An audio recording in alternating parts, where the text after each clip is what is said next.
Hey friends, it's been a minute, but welcome to the Road Book Club. I'm Joel Martinez, the host and curator of this podcast. And I'm excited. To share updates. I'm excited to share what's been going on lately. And I hope to hear from you. I hope to hear back from you. It's been quite the ride. I've been working on a book. I'm not going to tell you just yet what it's called. I might tell you. Maybe. But it's in the same vein of with this. The Road Book Club represents, which is growth, development, and connections. Professional growth, personal growth, and the like in development. But I wanted to hop on here because frankly it's just been I have not been recording. So I wanted to see where you guys were. What are you guys reading? Curious, so leave it in the chat. I was working on the book yesterday and I'm typing away, and I'm at this point. I'm in the chapter where I begin to ease the idea of the Road Book Club into the narrative, which is interweaved all throughout in conjunction with my driving experience.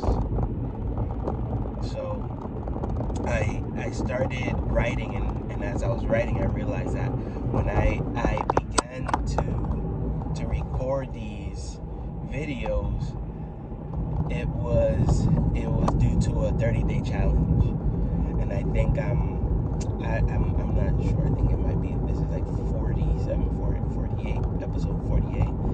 So it hasn't been too far from then, from when I began, or I just haven't recorded the videos.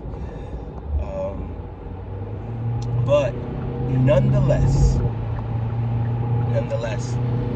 I am continuing to read, and continuing to look and dig for that, the development, and looking to make those connections wherever I am.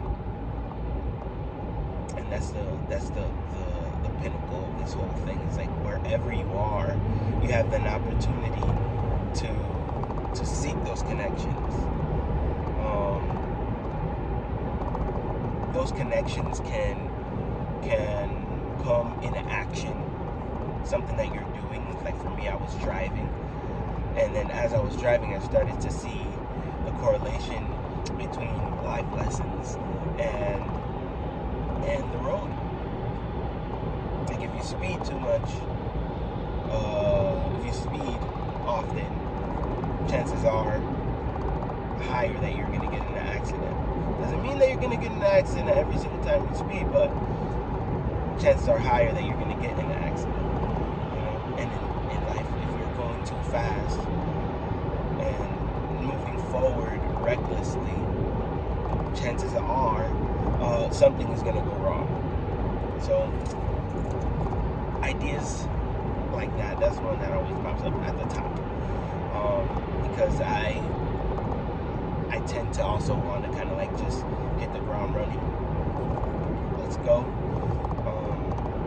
But in reality, it's a marathon, and you have to pace yourself. You have to strategize.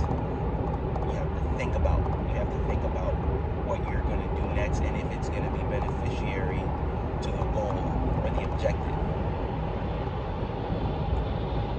That's what I was thinking about.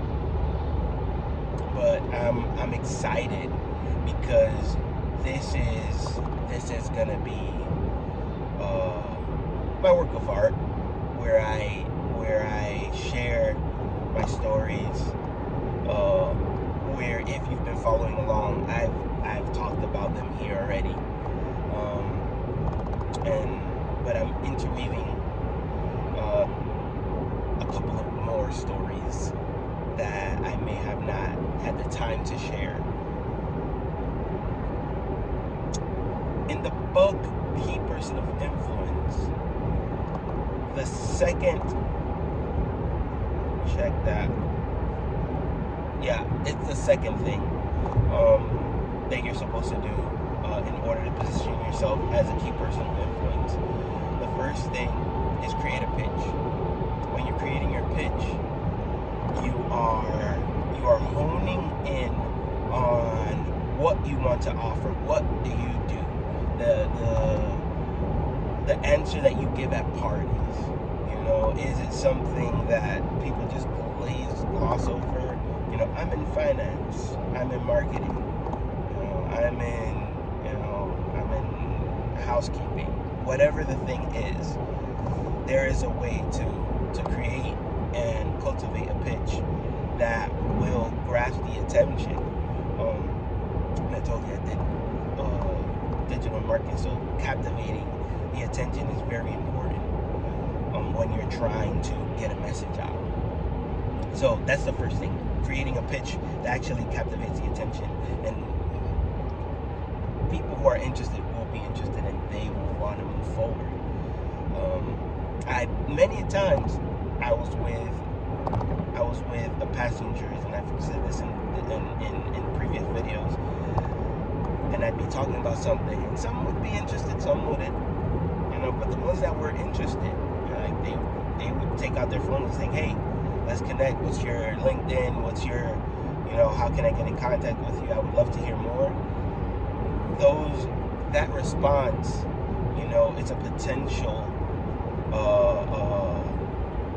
opportunity to branch out if you know what you're doing, right? Now the second tier is publish. When you publish work, it could be forums, and this is in the Key Person of Influence book by Daniel Priestley. When you publish work, you can showcase what you're talking about. You can showcase what you know and what you want to focus on.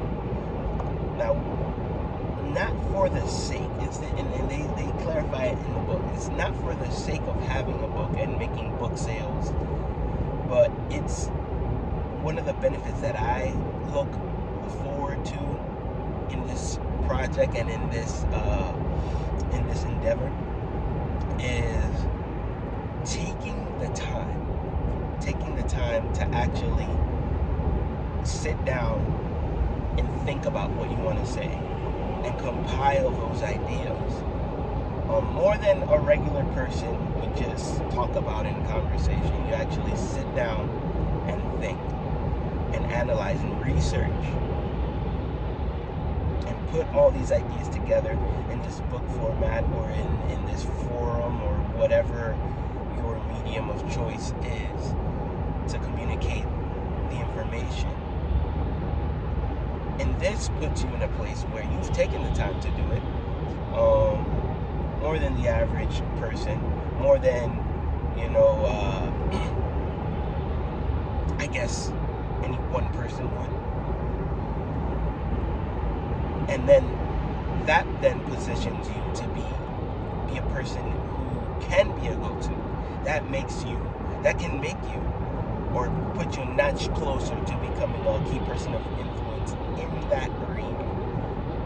So, for me, and I want you to think about it for you and what that would look like for you, because honestly, this book club is not catered towards one thing, but it's more about, you know, connecting, creating a community, and helping each other grow in different areas. So that way we can come back and say, hey, I know this area. What do you know?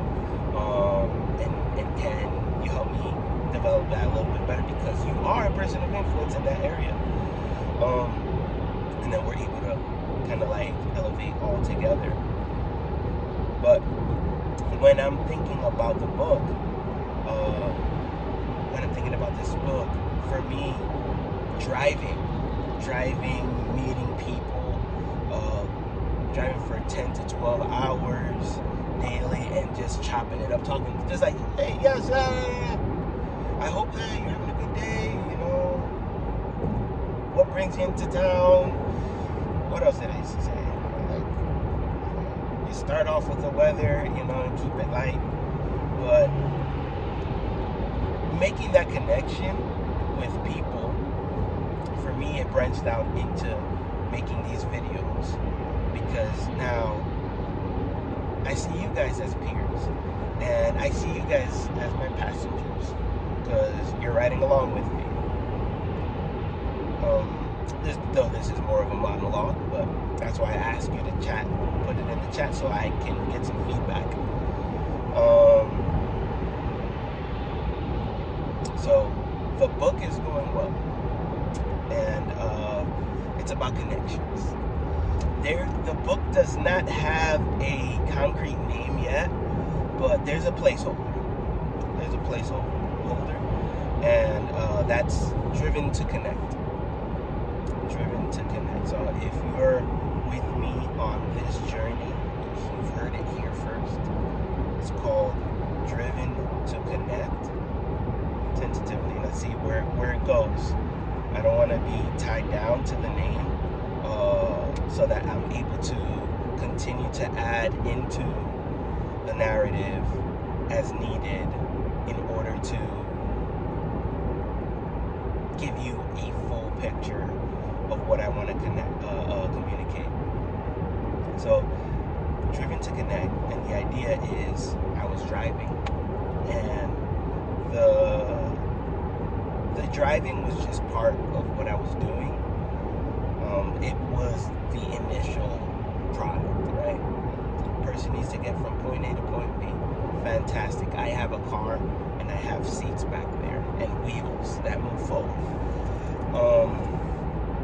That's step one. But then when you add in the human element, that's when it becomes mine. Because nobody else is gonna be Joel. Nobody else is gonna care what you're doing where you are going on your way, because nobody else is having a conversation with you other than me in this car, right? So as I was connecting, I realized that I really enjoyed it. And there's something special about being able to make a connection with people who are on their way, just regular day. And I did about 10,000 trips. So it was a very interesting time. So much so that I want to capture it in this book before I move on to the next thing, another stage in life. I'm no longer driving. I did it for 2 years, maybe 2 years plus, and I did want to get off the road. So this is what Road Book Club is supposed to be. It's supposed to be develop yourself, that it'll get you off the road. So you build value in yourself so that you are able to position yourself to be in another place of interest, wherever you want to be, whether I want to go into finance, whether I want to be an astrophysicist or an engineer of some sort, which I am an audio engineer, but wherever it is, it takes development and it takes time to do these things. It's another element that I talk about in the book, is the time and energy that it took me every single day to get out and do the work. And what I found surprising was that at the end of the day, even though I was driving for 10 to 12 hours, I still was energized because I was talking with people, because I was connecting, because people would tell me these amazing stories. Some were horrifying, some were scary, some were vulgar, some were and it was just this whole human experience that drivers do get. But you have to be the person who is able to, I guess, understand what's going in the moment and not just let it breeze by, because it's so easy for us to let the time pass pass us, and we don't even remember what day it was. So I talk about that in the book. There's a lot of cool stuff going on in that vein, and I want to share it with you guys. So just a little update on what book I am rereading, which is called Contagious by Jonah Berger. This book it was recommended to me by a passenger who was in social media marketing. She was able to get a promotion. That's the backstory of this book. I told her that I was interested in that field, and she told me that it was that book single-handedly got her promotions because it breaks down what makes things contagious, what are triggers, what are historically doing case studies on what works and what doesn't work in different fields, not specifically for social media, but marketing in general and advertising and word of mouth. So really cool stuff that I find super interesting because this stuff gets used on us all the time anyways. And there's a place for it. It's not inherently bad, but just like anything, it can be bad if used inappropriately, but it can do so much good if used in its proper place with the proper intentions, right? So I just wanted to hop on here and say that and share that update with you guys. Thank you so much for taking the time. If you haven't already, subscribe, follow on the socials. There is merch on the TikTok shop that you can purchase, which is the hat. I already gave away the friendship hat to somebody. I couldn't hold it for too long. The friendship hat is my favorite thing, my favorite idea, because you buy the hat, then you give it to somebody else. That way, when they wear the hat, they can think of you, or if they see the hat, they can think of you and say, hey, that's the hat that Joel gave me. Let me give him a call, and you start a conversation. You connect. So check that out. I need to work more on the Patreon. I need to blow the dust off of that one, and I'm excited. It's a really exciting time because I'm writing every day. I'm working, and I have downtime. And in the downtime, just like when I was driving, I found time to work on my own stuff. Robert Kiyosaki said it the best. You could work, you could do your day job, but don't ever forget to mind your own business. And that means making sure that you're working on your own projects, and soon enough those projects will be the thing that you're proud of, and if not, you're learning something from it. All right, thank you so much for checking in and writing along with me. I'll see you guys on the next episode. Keep reading. Let me know in the comments what you're reading and what I should be taking a look at next. All right. Have a great day. Be careful on the road. There's crazy people out here.